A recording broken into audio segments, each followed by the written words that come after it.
So the developers of Phasmophobia thought they could be sneaky and get this little development preview number 9 under the radar without me noticing, and they nearly succeeded, but I got it.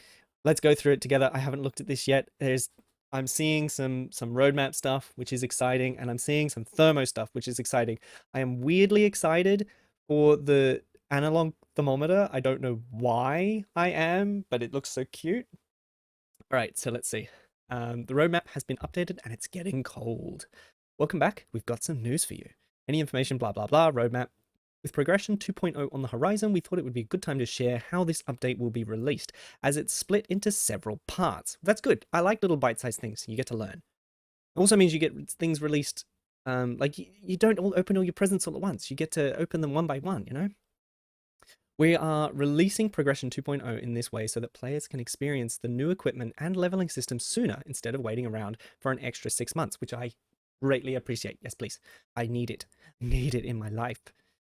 We know that there's still a reasonable amount of time between now and the update. We're working hard on releasing this as soon as possible, but we also have some additional big news to share in the coming months.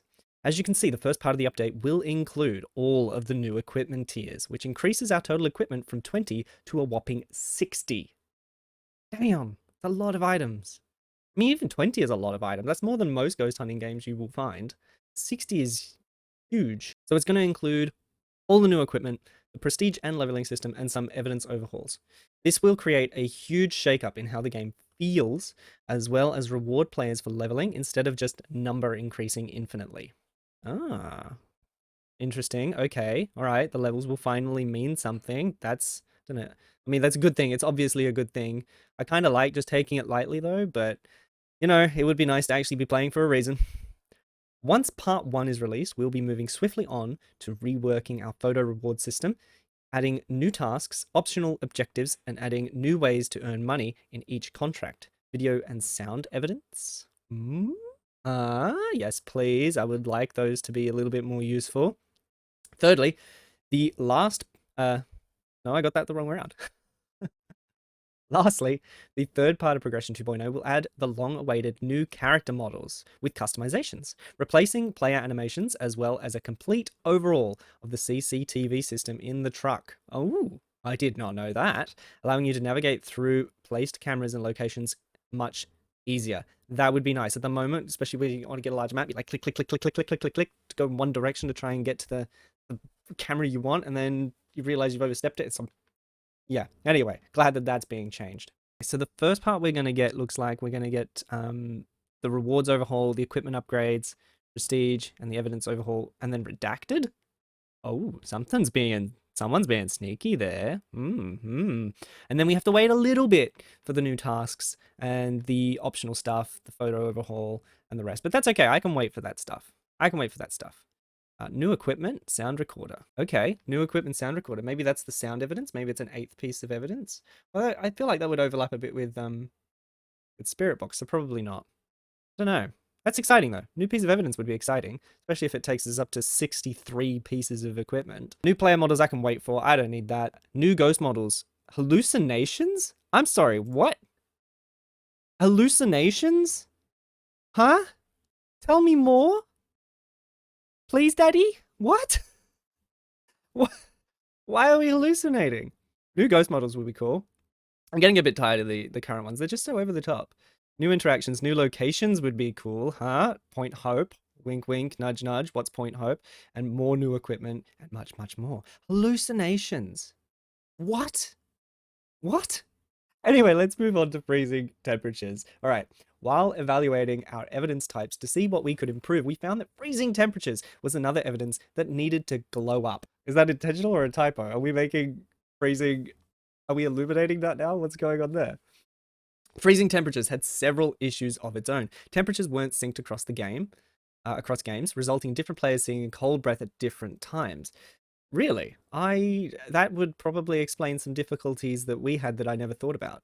The thermometer had become a redundant piece of equipment outside of some very niche situations. I don't know, I thought it was pretty useful for tracking which room the ghost was in, personally.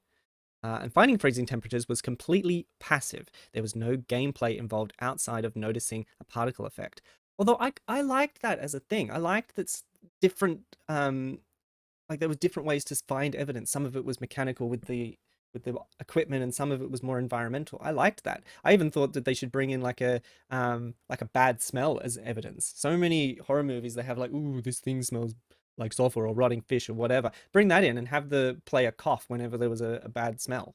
Like it's that way you're listening for like little things. It adds elements. I don't feel like that's taking it away. I feel like that's just introducing different things to look for. It keeps you more engaged. That's my opinion. That's just my opinion. Just like our green glowing friend, freezing temperatures also has been completely overhauled. Firstly, cold breath didn't make much sense contextually. To remedy this, cold breath particles will now appear around 5 to 7 degrees Celsius and below. This makes cold breath make much more sense, as well as increasing immersion throughout contracts. So that means that almost like pretty much every ghost is now going to give you cold breath as long as it sits in a room long enough. And you're going to get cold breath a lot easier if you're obviously on a snowy map. It's going to mean cold breath is no longer an evidence piece. For example, if it's snowing and the fuse box starts off, you'll find cold breath instantly everywhere, even in the truck. Alternatively, if the fuse box is on so that the house is nice and toasty, you'll find cold breath appearing only in rooms where the ghost has been long enough to drop the temperatures, which is pretty much what I was just saying. So how do we find freezing temperatures evidence? That's where the thermometer comes in. Nadoi. Firstly, the thermometer is now starter equipment. Well, this one will be anyway, meaning you'll get a free one in every contract. Secondly, you'll need to take your thermometer into rooms where you've found cold breath and check if the temperature is 0 in Celsius or below. Thirdly, room temperatures are now synced across players. No longer will one player see cold breath before another, and you'll get much more consistent readings on your thermometers when checking in a group. I think the reason I'm excited for this is that it won't, like currently with the thermometer, like sometimes it'll jump really hard, and it's sometimes hard to tell like how cold it actually is in the room, if the ghost is there, if it's roaming, if it's moving, because it jumps so wildly. It can be really, really challenging sometimes to tell. I feel like this might be a little bit kind of slower in the way it jumps, which may not be a good thing, but I feel like it'll stress me out a little less. Lastly, equipment tiers give you different ways of checking freezing temperatures and help you find the ghost room. So tier 1 is an old house thermometer ripped straight off your investigator's living room wall. This thermometer has a slow sample rate, meaning you'll have to wait much longer to get an accurate reading. You may want to bring one in and check back on it later in the contract. Okay, that makes sense. That's fair. Tier 2 looks the same as the one currently in the game. However, oh, wait, was that? Ah, okay, that's nicer. It's going to take longer. It's going to take longer, but that does make more sense. However, the way you use it differs. Instead of turning it on and getting a reading every 2 seconds, you now have to hold the use button to scan for temperatures. This makes running around and checking each room's temperature much faster than tier 1. Alongside this, scanning manually feels much more responsive instead of updating constantly and not knowing if it's accurate or not. Yes, thank you. Okay, that's pretty much going to fix what I was just talking about. That also makes it feel more like you're engaging with the piece of equipment. You're not just holding it. You have to actually physically use it. You have to hold it down. So that's nice. And then we get this bad boy. Hello. Oh, look at that. It was just like, yeah, I'll tell you the temperature. Boom, done. Tier 3 is a straight upgrade to Tier 2, completing temperature scans at double the speed of its predecessor. Additionally, this more modern thermometer is more accurate with each reading, allowing players to quickly and efficiently scan rooms to find the ghost or to get freezing temperatures ticked off in the journal. That's it for Development Preview 9. We'll catch you up with more teasers soon. I am waiting with bated breath for Development Preview 10. I don't know what it's going to be, but if they keep dropping these little evidence teasers, I am well and truly on board.